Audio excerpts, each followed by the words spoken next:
Vous êtes nombreux à nous écrire et à relayer nos messages. Trouvez ici l'expression de toute notre reconnaissance et surtout, poursuivons ensemble ce chemin qui nous permettra de devenir les véritables décideurs de nos vies et les faiseurs de l'histoire. Parce que, ne l'oubliez pas, c'est aujourd'hui que s'écrit le lendemain. Si tu veux que ton lendemain soit différent d'aujourd'hui, alors c'est maintenant qu'il faut agir. Et pour ce, sache que le changement que tu souhaites voir dans ta vie ne prendra pas source ailleurs. Un célèbre penseur indien a dit un jour, vous devez être le changement que vous souhaitez voir dans le monde. Vous devez être le changement que vous souhaitez voir dans le monde. Illustrons ceci par ce passage biblique. Il s'agit de Matthieu chapitre 23, versets 29 à 33. Matthieu 23, 29 à 33, dans la version du Dr. Louis II, nous dit ceci. Malheur à vous, scribes et pharisiens hypocrites, parce que vous bâtissez les tombeaux des prophètes et ornez les sépulcres des justes, et que vous dites, si nous avions vécu du temps de nos pères, nous ne serions pas joints à eux pour répandre le sang des prophètes. Vous témoignez ainsi contre vous-même que vous êtes les fils de ceux qui ont tué les prophètes. Comblez donc la mesure de vos pères. Serpents, race de vipères, comment échapperez-vous au châtiment de la géhenne?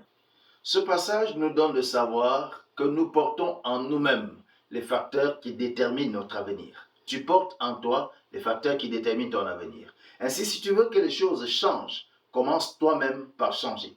Tu ne peux prétendre vouloir que les choses soient différentes alors que tu es exactement comme ceux qui ont agi et laissé le modèle de société que tu réprouves.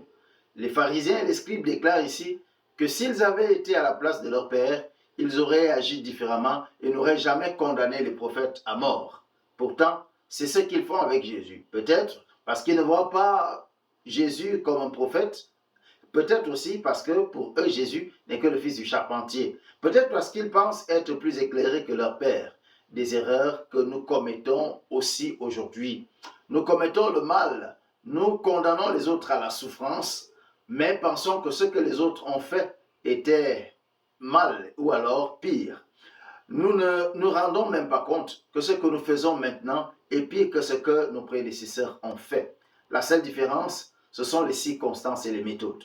Pourtant, nous voulons que ça change. Comment les choses vont-elles changer? Il n'y aura aucun changement parce qu'il n'y aura de changement que si toi-même tu commences par changer.